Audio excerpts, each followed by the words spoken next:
ኻሊድ ኢብኑ አልወሊድ ማለት ሮሞቹ ሮማንና ፐርሻን ኢምፓየሮች የሱ የሚዋጋበት ሰይፍ ከሰማይን የወረደ ለዛ ነው ማይሸነፍ ያሉት ኻሊድ ኢብኑ አልወሊድ ማለት እድገቱስ በርግጥ ኻሊድ መካ ላይ ሲያድግ በጣም ቅንጡ ሀብታም አባት ነበረው።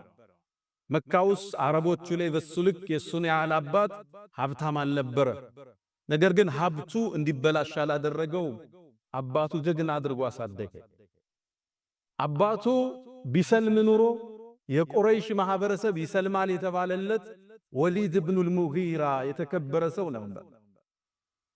ቁርአንም ላይ አላህ ሐቅ መጥቶለት በማስተባበሉ ኮንኖ ታሪኩን ጠቅሶታል። ዘርኒ ወመን ኸለቅቱ ወሒደን ያ ብቻውን ሲሆን የፈጠርኩትን እኔና እሱን ተወኝ ብሎ የዛተበት ነው አባቱ ማለት።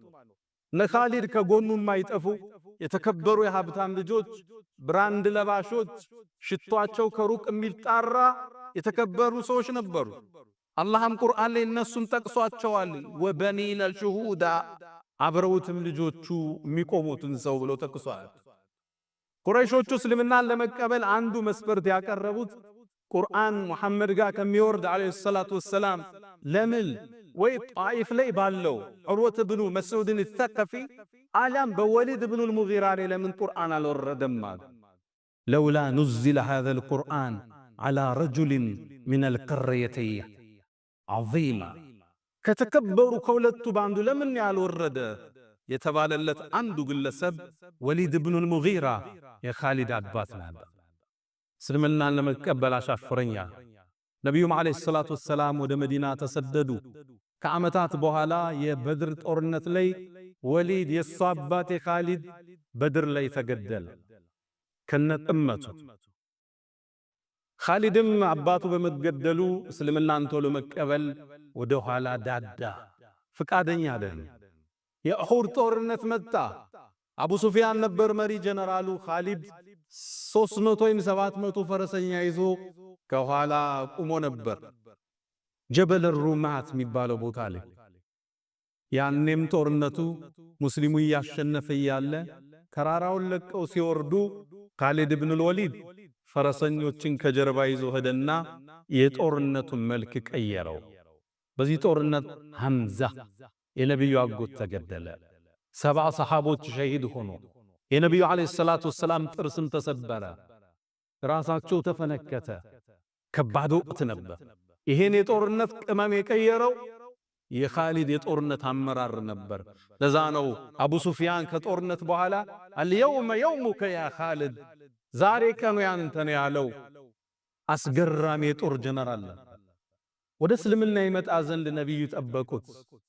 እሱ መካ እሳቸው መዲና ሆኖ ግን ደግሞ የተከበረ ሰው ነው። ሀብቱ ብሎም የአባቱ መሰዋት ቂም አስዞት ወደ ኋላ ሸሸ።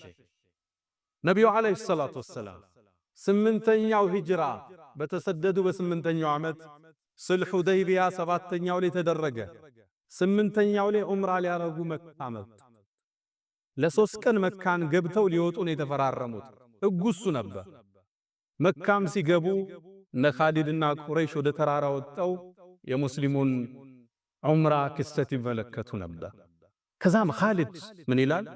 ልክ ነቢዩ ዓለይሂ ሰላቱ ወሰላም ዙሁርን ጀማዓ ይዘው ሲሰግዱ እኔ ከኋላቸው ነበርኩ ይላል። ለምን አለችን ጥሼ አልኪዳኔን አፍርሼ እነሱ መሳሪያዎቻቸውን አላወጡም። በዚህ ላይ ሽርጥ ነው ያገለደሙት፣ ዑምራ ላይ ናቸው። ለምን እርምጃ አልወስድም አልኳል። ሊገል ሰሃቦችን ማለት ነው።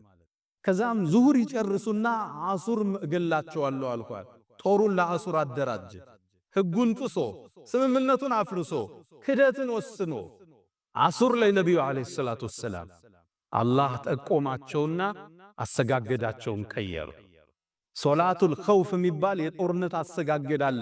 እሱ ሰገበ። ሶላቱል ኸውፍ ማለት ኢማሙ 4 ረክዓ ያሰግዳል። ከፈሎቹ ከኋላ ሲጠብቁ ከፈሎ ይሰግዳል 2 ረክዓ። 2 ረክዓ ላይ አሰላምተው ሲመለሱ ሌሎቹ ይመጡና 2 ረክዓውን ጨርሰው ከኢማሙ ጋር ያሰላምታሉ። ከዛም ኻሊድ ምን አለ? ላጠቃው እንደሆነ እንዴት አወቀ? ይሄ ሰው ከሰማይ እርዳታ አለው ማለት ነው አልኳል።